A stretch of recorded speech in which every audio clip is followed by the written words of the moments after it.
继续来看这个日本311的大地震，今年满10年了。当年的大地震，搁来引发着福岛的核灾。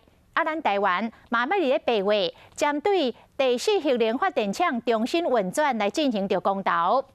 今周刊是委托做相关的民调，结果有高达60%的民众支持用绿能来代替着核能。另外，台湾若是不幸发生像福岛核灾迄款的灾难，有将近50%的民众对政府甲台电的危机处理无信心。2011年3月11号，日本发生大地震，唔但引起小狗眼，福岛核电厂当时1号反应炉爆炸，开始连续灾难。台湾会伫8月进行重新启动核试的公投，不过媒体进行调查，结果60%的民众支持绿能取代核能。但我们首都，我们总统府距离核一厂的距离是非常近的，在全世界是算最接近的国家之一。如果发生核灾，我们的疏散计划在哪里？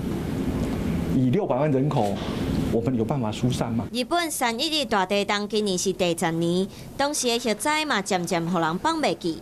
民众是毋是支持核试重新启动？有44.8%的民众无支持，38.3%的民众支持。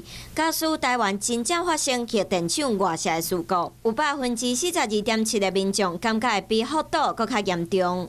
而且对台湾政府和台电的核灾处理能力，嘛有将近50%的民众无信心。如果说台湾刚好在主观的风险意识上，对于核试或者核能的疑虑，目前沟通还不是很完整的话，其实是可以加速这个能源转型的。知道核能细节的这部分呢，其实它从没有意见变成有意见的几率上。日本福岛核灾已经过10年，到今嘛还有4万人伫外口住。台湾政府积极推动的能源政策敢有效，嘛影响到台湾核能后一步爱安怎行。